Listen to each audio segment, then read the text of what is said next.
Parliament లో operation Sindoor పై చర్చ వేళ భద్రతా బలగాలు గుడ్ న్యూస్ చెప్పాయి. ఆపరేషన్ సింధూర్ తో పాక్ రెక్కలు విరిచిన మన సైన్యం ఇప్పుడు పహల్గామ్ ఉగ్రదాడికి పాల్పడిన టెర్రరిస్టులను మట్టుపెట్టింది.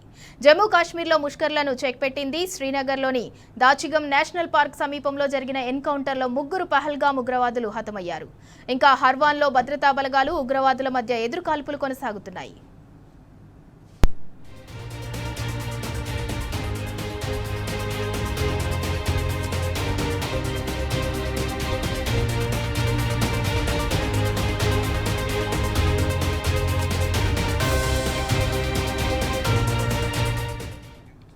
ఆర్మీ, సిఆర్పీఎఫ్, జమ్మూ కాశ్మీర్ పోలీసులు సంయుక్తంగా ఆపరేషన్ మహదేవ్ను చేపట్టాయి. ఈ ఆపరేషన్ గురించి ఆర్మీకి చెందిన చినార్ కార్ప్స్ తన ఎక్స్ అకౌంట్లో పోస్ట్ చేసింది. లిద్వాస్ జనరల్ ఏరియాలో ఆపరేషన్ ప్రోగ్రెస్లో ఉన్నట్లు పేర్కొంది. భద్రతా బలగాల సెర్చింగ్ సమయంలో కాల్పుల మోత వినిపించడంతో కూంబింగ్ ద్వారా టెర్రరిస్టులను ట్రాక్ చేసినట్లు వెల్లడించింది.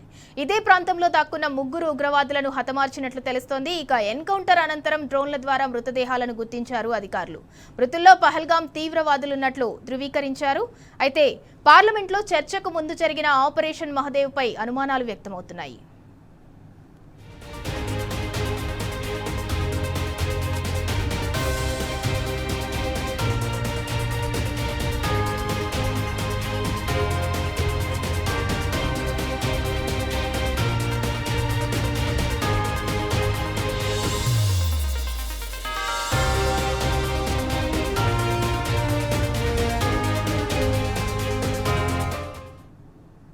ఇక ఇదే అంశానికి సంబంధించి మరింత సమాచారం మా ప్రతినిధి కిరణ్ అందిస్తారు. కిరణ్, ఆపరేషన్ మహదేవ్ కి సంబంధించి డీటెయిల్స్ ఏంటి?